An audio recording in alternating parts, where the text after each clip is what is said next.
First of all great morning. आज जो chapter हम लोग स्टार्ट करने जा रहे हैं, इस चैप्टर का नाम है Indian economy on the eve of independence. 1757 जब प्लासी का युद्ध हुआ, उस समय ये जो ब्रिटिश के लोग थे, उन लोगों ने धीरे धीरे करके हमारी कंट्री पे कब्जा करना चालू कर दिया। और ऐसा कहा जाता है कि करीब करीब 200 साल इन्होंने हमारी कंट्री पर राज किया, करीब करीब 200 साल। क्योंकि उस समय ब्रिटिश लोग जो हमारी कंट्री में थे, उन लोगों ने एक ही रूल बनाया। उस समय हमारी कंट्री के जो लोग थे ना, वो बहुत मिलजुल के रहते थे, बहुत प्यार से रहते थे, एक दूसरे को बहुत प्यार करते थे। जब जिसको जरूरत पड़े वो हेल्प करता था। उस समय एजुकेशन सिस्टम हमारा ऐसा नहीं था जैसा आज देख रहे हो आप। उस समय गुरुकुल सिस्टम था। उस समय स्कूलों में ऐसे स्कूल्स नहीं होते थे, ऐसे क्लासेस नहीं होती थी। उनकी जर्नी लंबी होती थी। जैसे आप क्लास दर क्लास पढ़ते हो, उनका क्लास नहीं होता था। जैसे इसको ऐसे समझ लो, एक जिसको बाइक रिपेयर करने का काम सीखना है, उसको क्लास पढ़ाते हैं क्या? एक छोटू भाई गरीब घर का है, लेकिन वो चाहता है कि मुझे ना बाइक स्कूटर ये सब रिपेयर करना आ जाए, तो चला जाता है अपनी गली मोहल्ले के जो स्कूटर या बाइक रिपेयर करने वाला होता है भाई, वो कभी उसका उस्ताद बोलता है चल ये नट खोल, कभी ये बोल्ट खोल, ऐसे बोलता है ना उसका उस्ताद। और क्या होता है, एक टाइम पे धीरे धीरे करके उसको बाइक ठीक करनी आ जाती है, और कुछ साल बाद तो शायद वो इतना एक्सपर्ट हो जाता है कि अपनी दुकान भी ओपन कर लेता है। लेकिन वो 2 महीने 4 महीने का पीरियड है क्या? नहीं, शायद उसने 5-7 साल 8 साल लगाया है।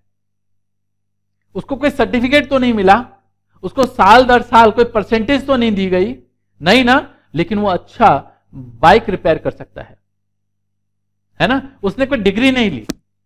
ऐसे ही पुराने जमाने में जब गुरुकुल सिस्टम होता था, तो यही सिस्टम था भाई। जिसको आर्ट्स में मजा आता है वो आर्ट्स में चला जाएगा, जिसको राजनीति की बातें करनी अच्छी लगती है वो राजनीति की बात करता है, जिसको साइंस और एक्सपेरिमेंट अच्छे लगते थे वो काम करेगा, जिसको मैथ्स अच्छा लगता था वो मैथ्स के क्वेश्चन सॉल्व करता था। और प्रैक्टिकल बात होती थी। अभी तो वो सब आपके लैब में जाके सज गए हैं, ऐसे ही होता है ना, लेकिन पहले प्रैक्टिकल होता था ये सब कुछ। अंग्रेज आए, उन्होंने कहा सिस्टम बहुत गलत है, ऐसे तो हम इनके कंट्री पे राज नहीं कर पाएंगे। इन्होंने एक रूल अपनाया, डिवाइड एंड रूल, जिसको हिंदी में बोलते हैं फूट डालो और शासन करो। इन्होंने कहा कि ये जो इंडियंस है ना, एक दूसरे को बहुत प्यार करते हैं, इनके अंदर नफरत पैदा करो, आपस में जो प्यार है ना उसको खत्म करो। उस समय चार्ज आया टीवी मैकेलो के हाथ में, और मैकेलो ने क्या किया, मैकेलो ने बहुत अलग सी सिचुएशन बनाई। उसने देखा कि यार यहां के लोग तो बड़े प्यार से रहते हैं, गुरुकुल सिस्टम है, खत्म करो इसको, खत्म करो। और खत्म करने के लिए उसने स्कूल्स डेवलप किए, बच्चों को स्कूल्स में भेजेंगे। अब देखो क्या होगा। अभी क्या होता है, मान लो कि आप बहुत अच्छे बच्चे हो और 98% आ गया आपके, और आपका पड़ोसी 99% आया, तो देखो अभी 98 वाला भी दुखी है और 99 वाला इसलिए दुखी है क्योंकि किसी के 100 आ गए। लगा दिया इन्होंने सिस्टम। लो बेटा, करोगे क्या तुम? चिढ़ोगे एक दूसरे से, दुखी होगे, एक दूसरे से नफरत करना चालू करोगे। चालू कर दिया उन्होंने, और ऐसे कई सारे रूल अपनाए ताकि इंडियंस से आपस में लड़े और हम लोग इनके ऊपर शासन करें। ये तब से चालू कर लिया इन लोगों ने। आप इसके बारे में और ज्यादा डिटेल में हिस्ट्री में पढ़ सकते हो, लेकिन अभी हम इसके बारे में बहुत ज्यादा डिटेल में चर्चा नहीं करेंगे, क्योंकि अभी हम बात कर रहे हैं अभी सिर्फ इकोनॉमिक्स की। ओके, तो इन्होंने डिवाइड एंड रूल का सिस्टम अपनाकर इंडिया पे राज करना चाहा, और किया भी इन्होंने। 200 साल कम थोड़ा ना होते हैं, 200 साल राज किया। अच्छा, इन लोगों ने एक काम और किया। उस समय राजा महाराजाओं का काम होता था भाई। जैसे अभी एक देश का प्रधानमंत्री होता है, ऐसे उस समय ना राज्य के, जैसे दिल्ली है अभी, जैसे हरियाणा है, जैसे और स्टेट है, ऐसे राजा होते थे। सुना है ना, राजा प्रजा, सुना है? ऐसा होता था उस समय। तो उस समय सब कुछ बहुत अच्छा चल रहा था, ऋषि मुनि। लेकिन उन्हें राजाओं को तो खत्म करने का पूरा सोच ले कि जब तक राजा खत्म नहीं होंगे ना तब तक हम लोग राज नहीं कर पाएंगे, तो इसलिए उन्होंने राजाओं का राज ही खत्म कर डाला। ऐसा कर करके डिटेल में पढ़ेंगे तो उस समय जब इंडिपेंडेंस के टाइम हमारा देश आजाद कब हुआ बताओगे मुझे? 1947 है ना, 15 अगस्त 1947 को हमारा देश आजाद हुआ। जितने भी इंडिपेंडेंस के फाइटर्स थे उन लोगों ने बहुत मेहनत की देश को आजाद कराने के लिए, लेकिन जब ये अंग्रेज हमारे देश को छोड़ के गए तो बहुत स्थिति हमारे देश की खराब थी, इकोनॉमी की स्थिति बहुत खराब थी। उस समय हमारी कंट्री में जितने भी लोग रहते थे उसका 85% पीपल्स एग्रीकल्चर एक्टिविटी में लगे हुए थे। एग्रीकल्चर एक्टिविटी समझते हो ना, एग्रीकल्चर एक्टिविटी में लगे हुए थे। अच्छा, उस समय पैसे का बहुत ज्यादा चलन तो नहीं था, बार्टर सिस्टम से, आज भी बार्टर सिस्टम थोड़े बहुत हैं, बट सोच रहे हो बार्टर सिस्टम क्या होता है? पता है बार्टर सिस्टम क्या होता है? जब सामान के बदले सामान देते हैं इसको बोलते हैं बार्टर सिस्टम। और राज की बात बताऊं, आज भी बार्टर सिस्टम आपके पास है। सर क्या बात कर रहे हो? हाँ है। जानते हो कैसे? जब गली में, आपकी गली में एक कबाड़ी वाला आता है तो वो कहता है कि आप कबाड़ी दे दो और कप प्लेट देंगे हम आपको, तो क्या देते हो? पैसे देते हो उसको? नहीं ना, सामान के बदले सामान ले लिया। पहले क्या होता था? पहले कोई कुल्फी वाला आया, कोई सामान बेचने वाला आया तो उसको आटा, दाल, चावल, धान, मक्का, गेहूं ये सब दे देते थे और बदले में सामान ले लेते थे। तो इन लोगों का काम चल जाता था। 85% पीपल एग्रीकल्चर पे लगे हुए थे, वो उतना ही प्रोड्यूस करते थे जितना उनका घर चल सके, बस इससे ज्यादा नहीं। कोशिश यही थी उनकी कि भाई चलो, और ये बात हो रही है, ये इंडिपेंडेंस के टाइम की बात नहीं हो रही, ये उससे पहले की भी बात है कि भाई जितना जरूरत है ना, और जब राज वो करने आए उस समय की भी सिचुएशन बता रहा हूं। और उनका पर्पज ही था कि बस इस देश पे हमें राज करना है, इन लोगों को गुलाम बना के रखना है। तो 85% पीपल कहां पे लगे हुए थे? एग्रीकल्चर पे लगे हुए थे, और उतना ही प्रोड्यूस करते थे जितना बस अपना घर चला सके, बस। और थोड़ा बहुत ज्यादा जिसको बेच के, बेचना मतलब एक एक्सचेंज करके, और जो अपने नीड की चीज है वो ले सके, बस इतना ही काम था। तो एक क्वेश्चन अराइज होता है हमारे पास कि agriculture sector on the eve of independence कैसा था? तो इसके हमारे पास कुछ पॉइंट है। पहला पॉइंट है वीक प्रोडक्टिव एक्लमेशन। एक एक करके डिटेल में पढ़ते हैं कि भाई कमजोर उत्पादक संचयन क्या है ये। देखो, इंडिपेंडेंस के टाइम पे जो प्रोडक्शन, जिससे गुड्स प्रोड्यूस होते थे, जिससे गुड्स क्या होते थे जी? प्रोड्यूस होते थे, डिफेक्टिव थे, खराब थे। अच्छा एक बात बताओ, आप एक मिस्त्री को अच्छे औजार नहीं दोगे तो क्या वो काम कर पाएगा? नहीं काम कर पाएगा। तो उस समय जो प्रोडक्शन थे, मतलब जो प्रोडक्शन करने के हमारे पास औजार थे वो बहुत ही बेकार थे, अच्छे नहीं थे। अच्छा, फर्टिलाइजर्स तो यूज ही नहीं करते थे, और मशीन्स डिफेक्टिव थी, जो थोड़ी बहुत मशीन थी वो डिफेक्टिव थी। और इससे होता क्या था? गुड्स प्रोड्यूस नहीं होते थे, ज्यादा मेहनत ज्यादा लगती थी और गुड्स कम प्रोड्यूस होते थे। इसको थोड़ा सा हम लोग डिटेल में देखें तो कुछ इस तरीके की कहानी थी। भाई किसान खूब मेहनत करता था, ये फसल लेके आ रहा है अपने कंधों पे और मेहनत खूब कर रहा है, दिन दिन भर खेत में काम कर रहा है, लेकिन गुड्स प्रोड्यूस नहीं होते थे। क्योंकि राज कौन कर रहे हैं यहां पे? ये ब्रिटिशियंस राज कर रहे हैं यहां पे। पहले ये ऐसे गोल सी दराती, अभी भी गांव का कोई रहने वाला है तो उसको पता होगा, इस तरीके से दराती होती थी, उससे तो फसल काटते थे। फर्टिलाइजर यूज होता नहीं था खेतों में, वो फावड़ा या ऐसे जो ये अपने मतलब फावड़ा से, या फिर उस समय बैलों का टाइम था तो भाई उससे खेत जोत लिया करते थे। और फर्टिलाइजर्स अच्छे इस्तेमाल नहीं करोगे तो प्रोडक्शन अच्छे नहीं होंगे, है ना। अच्छे बीज नहीं थे, अच्छी खाद नहीं थी, तो गुड्स प्रोड्यूस नहीं होते थे। और इनका पर्पज भी यही था, जो ब्रिटिशियंस थे इनका पर्पज भी यही था कि भाई इनको जितनी भी जरूरत की है ना सिर्फ इतना ही करो, बाकी बेचने बेचने के लिए नहीं चाहिए। अभी और देखेंगे कि इन्होंने क्या किया। तो पहला पॉइंट क्या था हमारे पास? Weak productive accumulation. दूसरा पॉइंट है हमारे पास अनएम्प्लॉयमेंट एंड अंडर एम्प्लॉयमेंट। उस समय क्या सिचुएशन थी? कैपिटल फॉर्मेशन, इसको बोलो कि जो कैपिटल लगाना था, या यूं समझो कि जैसे अभी तो कैपिटल फॉर्मेशन हमारी कंट्री में बहुत सारा है, बट उस समय कैपिटल फॉर्मेशन नहीं था। भाई जब आप पैसा ही नहीं लगा रहे हो तो लोगों को रोजगार नहीं मिलेगा, जब लोगों को रोजगार नहीं मिलेगा तो लोग भूखे रहेंगे, है ना, अनएम्प्लॉयड रहेंगे, या फिर अंडर एम्प्लॉयमेंट रहेंगे। मतलब जितने घंटे का काम मिलना चाहिए उतने घंटे का उनको काम नहीं मिलेगा। मान लो काम 10 घंटे कर सकते हैं, लेकिन काम उनको कितने घंटे का मिला, सिर्फ 4 घंटे का, 2 घंटे का, 5 घंटे का बस, क्योंकि इंडस्ट्रीज लगाई नहीं गई, एग्रीकल्चर सेक्टर पे अच्छे से काम किया नहीं गया।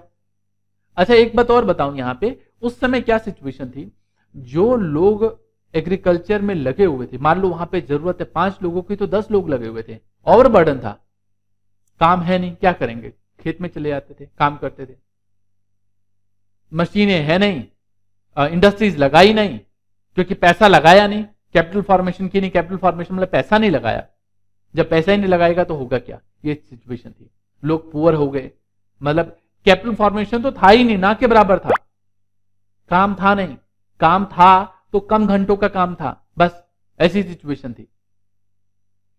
उसके बाद जो थर्ड पॉइंट है हमारे पास, ये दिखाता हूं मैं, और बताया ऐसी सिचुएशन थी कि भाई एग्रीकल्चर सेक्टर पे 85% पीपल लगे हुए थे, तो बाकी जो थे वो कोई इंडस्ट्रीज पे या इस तरीके से थोड़े बहुत लगे हुए थे बस, और मेहनत बहुत करते थे लोग, बहुत मेहनत करते थे, लेकिन फिर भी 2 वक्त की रोटी जुटा पाना ही इतना ही हो पाता था। आज भी गरीबी तो आज भी है, लेकिन आज इतनी गरीबी तो सोचो उस समय कितनी गरीबी होती होगी, है ना। आज अगर इतनी गरीबी है, आज देखते हो ना गरीबों को, आप आज सुनते हो कि हमारे देश में गरीबी है, आप भी कभी जब अपने मम्मी पापा के साथ कहीं जा रहे हो तो देखते हो मांगते हुए, दुख होता है कि यार बताओ इनकी कैसी लाइफ है, हम लोग तो फिर भी बताओ एक छत के नीचे रह लेते हैं, है ना, लेकिन ये लोग कैसे रहते हैं बताओ, फुटपाथ पे सोते हैं। कभी चांदनी चौक, दिल्ली का एक मशहूर एरिया है चांदनी चौक, और गुरुद्वारा शीशगंज के सामने कभी रात को 12-1 बजे मौका मिले कभी घूमने का तो निकलना देखना, फुटपाथ पे लाइन से सोए होते हैं। मैं उसी की बात नहीं कर रहा, मैं और भी जगहों की बात करूं जहां पे लोग फुटपाथ पे रोज लाइन से सोए होते हैं। गरीब हैं, क्या करेंगे बेचारा, 2 वक्त की रोटी नसीब होती है। आज अगर ऐसी सिचुएशन है तो उस समय कैसी सिचुएशन होती होगी, है ना, बहुत बुरी हालत थी उसमें। अच्छा एक कंपैरिजन भी है यहाँ पे, कंपैरिजन कुछ यूं है कि उस समय बेसिकली जो ज्यादातर जो गुड्स प्रोड्यूस होता था, ये जो प्रोडक्शन होता था वो व्हीट और राइस का था। 1947 में प्रोडक्शन केजी पर हेक्टेयर मतलब एक ये जमीन को मापने का एक मेजरमेंट है कि भाई एक हेक्टेयर में पर केजी हेक्टेयर, मतलब 1947 में 660 केजी एक हेक्टेयर में गुड्स का प्रोडक्शन होता था व्हीट का, जबकि राइस का प्रोडक्शन 665 पर हेक्टेयर होता था। जबकि यही प्रोडक्शन 2015-16 में 3093 पर हेक्टेयर हो गया, और राइस का 2404 केजी पर हेक्टेयर हो गया। देख लो कितना डिफरेंस है यार, 5 गुना 4 गुना का डिफरेंस है, 5 गुने का डिफरेंस यहां है, और करीब करीब 4 टाइम्स का डिफरेंस यहां पे। अगर प्रोडक्शन की बात करें lakh ton, goods in lakh ton, तो 64 लाख टन का प्रोडक्शन था इस समय, जबकि यहां पे 935 टन। यार बहुत बड़ा डिफरेंस है। देखो यहां पे प्रोडक्शन तो बढ़ाई, लेकिन गुड्स का देखो ना कितना टाइम्स हो गया यार, करीब करीब ऐसा बोलते 15 के आसपास, 15 से भी ज्यादा, हाँ 15 टाइम्स गुड्स का प्रोडक्शन ज्यादा हुआ 2015-16 में, देख रहे हो। और ये भी करीब करीब 5-6 गुना ज्यादा हुआ, है ना। ये एक डाटा है जो स्टैटिकल डाटा है, जो गवर्नमेंट डिपार्टमेंट डाटा इशू करती है उसके हिसाब से। कुछ बच्चे मुझसे पूछते हैं कि सर ये डाटा एग्जाम में लिखना पड़ेगा। जी ये वाला डाटा तो लिखना बनता है, क्योंकि इसमें आप इंडिपेंडेंस के टाइम पे हमारे एग्रीकल्चर सेक्टर की सिचुएशन बता रहे हो, तो कैसे बताओगे कि आज और पहले में क्या डिफरेंस है। तो ये डाटा मैं कोशिश करूंगा कि कम से कम डाटा आपको याद करवाऊं, बट ये डाटा तो याद करना पड़ेगा आपको। चलो फार्मर्स उस समय कैसे थे, गरीब थे। यस फार्मर गरीब थे उस समय। और क्या था, फार्मर को देखो, एक इंसान को, गरीब को कैसे देखते हो आप भाई, जो गरीब होते हैं वो कैसे होते हैं भाई, पतले दुबले होते हैं ना बहुत सारे, कोई तो नेचुरल हो गया, एक अलग बात है, नहीं तो गरीब पतले दुबले हैं, बीमार हैं, है ना, ऐसा होता है। एक लड़की यहाँ पे हंस रही है, उसके पड़ोस में एक थोड़ा सा स्लिम सा लड़का बैठा हुआ है, तो ये लड़की देख रही है उसकी तरफ और सोच रही है कि इसका मतलब ये गरीब है। तो ऐसे गलती मत करो, इधर देखो, मैं उसकी बात नहीं कर रहा, ध्यान से समझो इसको कि भाई जो कभी अगर ऐसा हो सच में गरीब को देखना है तो कभी देखना, तुम लगेगा तुम्हें यार, उसको ध्यान से देखोगे तो कहोगे यार मतलब क्या है ये, मतलब इसको 2 वक्त की रोटी भी ठीक से नसीब नहीं होती, ऐसा लग रहा है, भूखा रहता है, स्टेमिना कम होता है, अगर उसका स्टेमिना 10 घंटे काम करने का तो 5-7 घंटे में ही थक जाएगा। और सिंपल सी बात है, जिसमें स्टेमिना कम है, गरीब है, बीमार रहता है, क्या वो गुड्स अच्छे से प्रोड्यूस कर पाएगा? नहीं, गुड्स अच्छे से प्रोड्यूस नहीं कर पाएगा। ये सिचुएशन थी उस समय। थर्ड पॉइंट है हमारे पास, सॉरी फोर्थ पॉइंट, 3 पॉइंट तो हमने पढ़ लिया। पहला पॉइंट क्या पढ़ा हमने? Weak productive accumulation. Second point क्या पढ़ा हमने? Unemployment and under employment.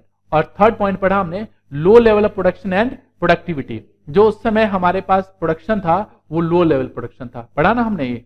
अभी जो हमारा ये जो पॉइंट था ये वाला, लो level of production and productivity, third point था ये हमारा, कि उस समय जो प्रोडक्शन था वो लो लेवल पे था। ठीक है, थर्ड पॉइंट का था। फोर्थ पॉइंट है हमारे पास कि small and fragmented land holding, मतलब छोटी एवं खंडित जोत, जो जमीन का टुकड़ा होता है उसको जोत बोलते हैं। तो उस समय जो जोतें थी, मतलब लैंड होल्डिंग्स थी, वो छोटी छोटी थी। किसी की जमीन यहां है छोटा सा टुकड़ा, तो किसी का मतलब फिर दूर है, फिर दूर है, फिर दूर है, तो ना तो उस खेत को ना तो सही से जोत पाते थे, मतलब उसको जो फसल उगाने से पहले जो उसमें मतलब मिट्टी को थोड़ा सा ऊपर करते हैं, थोड़ा सा ऊपर नीचे होने से वो फिर खाद मिलाते हैं उसमें, ऐसा नहीं कर पाते थे। छोटी छोटी थी, स्मॉल थी, फ्रेगमेंटेड थी। इसकी वजह से क्या हुआ, कॉस्ट तो बहुत ज्यादा लगी, खर्चा ज्यादा लगा, लेकिन प्रोडक्शन कम हुआ। लेकिन प्रोडक्शन क्या हो गया?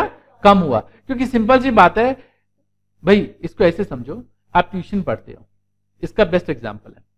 आप मान लो ट्यूशन पढ़ते हो, एक आप अपने एरिया में एक कोने में पढ़ते हो, एक घर के उधर दूसरे कोने में जाते हो पढ़ने, एक ट्यूशन आप तीसरे कोने में जाते हो पढ़ने, तो क्या होगा, आने जाने का टाइम लगेगा, कितना लगेगा। लेकिन यही एक अच्छी क्वालिटी की एजुकेशन आपको एक ही सेंटर में मिल जाए तो मजा आ जाता है, आने जाने का टाइम बचता है। यही सेम सिचुएशन इनके खेत पे हुई, एक यहां पे, एक वहां पे, एक वहां पे, कॉस्ट बहुत ज्यादा, छितरे हुए थे, ना तो सही तरीके से उन पे बीज बुआई कर पाते थे और ना ही सही तरीके से वहां पे गुड्स प्रोड्यूस होते थे। कॉस्ट बहुत ज्यादा हाई थी, प्रोडक्शन बहुत लो था। ओके, ये फोर्थ पॉइंट था हमारा, किस चीज का जी? Small and fragmented land holdings. Next point है हमारे पास लैंड रेवेन्यू सिस्टम। ये बहुत गंदा सिस्टम था उस समय। कभी कभी आपने मूवीज में देखा होगा, याद होगा, मूवीज में क्या देखा आपने, याद है भाई? कभी कभी आपने देखा कि एक हीरो है और भाई उसके पिता ने पैसे लिए थे जमींदार से।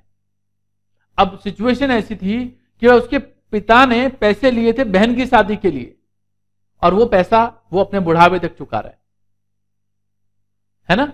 फिर उसका बच्चा होता है, फिर लड़ाई करता है, मतलब अपने हक के लिए लड़ता है। ऐसे मूवीज में देखने को मिल जाएगा, पुरानी मूवीज में। पहले ये भी सिस्टम था कि जिंदगी भर गुलाम बना के रख लेते थे। जमींदार, ये जो अंग्रेज आए ना, उन लोगों ने जमींदार, ये जय सिंह भाई साहब जमींदार, इन लोगों को अपॉइंट कर दिया। इन लोगों को ना आज भी जमींदार हैं, लेकिन गवर्नमेंट ने जमींदारों से जमीन छीन ली। बहुत सारा जमीन था, तो जमींदारी प्रथा खत्म की अभी तो गवर्नमेंट ने, बट उसमें जमींदारों के पास खूब सारी जमीन होती थी, बहुत सारी, मालिक होते थे जमीन। ये लोग क्या करते थे, किसानों को बोलते थे आप मेरी जमीन पे काम करो। मेहनत कौन कर रहा है? किसान। खाद, बीज, पानी, ये सब कौन दे रहा है? किसान। पूरा मेहनत कर रहा है, सुबह से लेकर शाम तक। फसल उगी, बहुत अच्छी फसल हुई। और ऐसा होता था, जब क्रॉप कटिंग की बात होती थी तो किसानों को, ये गरीब लाल है भाई साहब, किसानों को बहुत कम पोर्शन मिलता था, इतना ही जिससे उनका घर चल सके बस। बाकी सब कौन हथियार लेते थे? ये जमींदार लोग। जमींदार लोग हथियार लेते थे। सोचो, इसको ऐसे सोचो, आप कहीं जॉब कर रहे हो और 5,000 रुपये महीना कमा रहे हो, ठीक है। अब पापा, भाई अब अभी नए नए एज में जब बच्चे होते हैं, अभी तो आप नहीं, लेकिन 12th के बाद जब निकलोगे तो भाई अब मन करेगा, कई बच्चों का होता है कि मैं अपने आप शौक पूरे करूं, ठीक है। लेकिन आपकी फैमिली बहुत अच्छी तरीके से समझती है कि मनी की क्या वैल्यू है। तो इसको ऐसे समझो कि आपने जॉब किया और पहली जॉब से 5,000 की सैलरी मिली। आपने बोला हाँ भाई सैलरी कितनी मिली, लाइदल्ला, आपने बोला कि 5,000 मिली है। पापा ने पूरे 5,000 रुपये लिए, उसमें से 500 तुम्हें थमा दिया और बाकी सब रख लिया। अभी कैसा लगेगा तुम्हें, सोचो। ये तो मैंने एग्जाम्पल बताया आपको ऐसे ही, लेकिन सोचो कि जमींदार तो इनको हिस्सा ऐसे ही देते थे। मान लो फसल की मतलब फसल हुआ 100 किलो अनाज, 90 किलो इन्होंने रख लिया, 10 किलो सिर्फ दे दिया उसको, ले जा तेरा हिस्सा। पुराने मूवीज में देख सकते हो इन सब चीजों को, बहुत बुरी हालत है, बहुत बुरी। जमींदार के पास बहुत सारी जमीनें थी। आप में से जो बच्चे अभी भी गांव के रहने वाले हैं, मैं उनको बता दूं, उन लोगों के साथ भी ऐसा है। अभी तो जमीन क्या है, जैसे जो लोग, जैसे आपके हो सकता है पापा ने या इन लोगों ने जिनके पास भाई दादा दादी गांव में रहते थे, छोटी मोटी जमीनें हैं उनके पास, तो वो लोग ना जमीन को बटाई पे दे देते हैं। इसको बटाई पे जमीन देना बोलते हैं। जो दिल्ली में या रहने वाले बच्चे हैं या सिटी एरिया में रहने वाले, शायद उनको नहीं पता, लेकिन जो लोग गांव से आए हैं उनको पता होगा। होता क्या है, इसमें जमीन आपकी है, आपने बटाई पे दे दी। बटाई पे कैसे, इसको बटाई पे बोलते हैं आजकल तो, और बटाई कोई बहुत बड़ा, इसमें कोई शोषण नहीं हो रहा, 50-50% पे देते। 50-50 मामला तो ठीक है यार, जमीन आपका है, वो लोग बीज बोएंगे, सिंचाई करेंगे, फसल उगाएंगे, और उस फसल का जितना भी होगा उसका आधा हिस्सा आपका। अब आधा हिस्सा या तो आप ले आओ वहां से उठा के, या वो बेच के आपको पैसे दे देंगे। समझ में आया, ये तो मामला समझ में आता है। लेकिन जमींदारी टाइम में तो भाई 10% 5% शेयर में देते थे इनको, और सारा ही अपने पास रख लेते थे। तो बहुत बुरी सिचुएशन थी उस समय। ओके, तो ये सिचुएशन सही नहीं थी, बहुत गंदी सिचुएशन। और ये पर्पस था किसका, अंग्रेजों का, कि भाई ऐसे ही इनको तरसाओ, ऐसे ही लोगों को परेशान करो, राज करना है, इस पे राज करना है, इसको हमसे आगे नहीं बढ़ने देना इन लोगों को। ये सिचुएशन थी, इसलिए इन्होंने जमींदार बनाए। तो जमींदारी प्रथा थी उस समय। ये जो आपने जो नोट किया है, ये फिर बता दूं दुनिया की सबसे महंगी किताब बनने वाली है, क्योंकि इसमें जो आप नोट्स बना रहे हो वो आधारित है मेमोरी टेक्निक्स के ऊपर, और ऐसे बनाया गया है ताकि आप किसी भी किताब को पढ़ो, उसके बाद इस नोट्स को देखोगे, आपको उसी समय याद आ जाएगा कि क्या बताया गया था। तो इसलिए इस नोट्स को अच्छे तरीके से बनाना। मैं कहता हूं red and blue pen, 2 pen इस्तेमाल करना। तो चलो, आपके पास कोई भी किताब है, कोई भी, यूं तो कई सारे मार्केट में किताब आती हैं, बट कोई भी किताब है, उस किताब को आप रीड करो, उसके बाद नोट्स को देखोगे और मजा आएगा। तो ये होम फन में लिख लीजिए। हर क्लास के बाद आपको होम फन में लिखना है कि काम क्या करना है। घर से स्टे लर्निंग रजिस्टर, ये जो रजिस्टर आप बनाया है अभी आपने, जिसमें अभी आपने नोट किया है, इस रजिस्टर को बोलते हैं स्टे लर्निंग रजिस्टर। जितने भी कॉन्सेप्ट्स हैं उन सभी कॉन्सेप्ट्स को याद करना, और कोई भी किताब है उसको रीड करना है। अगले क्लास में हम लोग और चर्चा करेंगे, आगे की बातें करेंगे। ओके, और हाँ, एक बात इन सभी में बहुत इंपॉर्टेंट बात, जितना मैंने अभी करा दिया है आपको, प्लीज इसको याद कर लेना हैंड टू हैंड। अगर आपने याद नहीं किया, जो भी नोट्स है, मैं फिर बता दूं, नोट्स को 1 बार 2 बार 3 बार पढ़ने से याद नहीं होता। जैसे बचपन में क ख ग घ या ABCD या 1 2 3 या टेबल आपने 1 बार पढ़ लिया तो याद हो गया, 2 बार पढ़ा याद हुआ। किसी बच्चे को पढ़ा के दिखाओ 2 बार में याद करा दो तो मान जाऊं तुमको मैं। 1 बार 2 बार 3 बार 4 बार नहीं, again and again, again and again, at least 10 बार। बच्चे नहीं हो, बड़े हो गए हो ना, तो एटलीस्ट 10 बार पढ़ोगे अलग अलग टाइम पे, तो फिर समझ में आएगा, मजा आएगा। तो चलिए, मजा आ गया? और कैसा लगा? चलिए कंटिन्यू करेंगे नेक्स्ट में। तब तक के लिए all the best, take care, जय हिंद, जय भारत।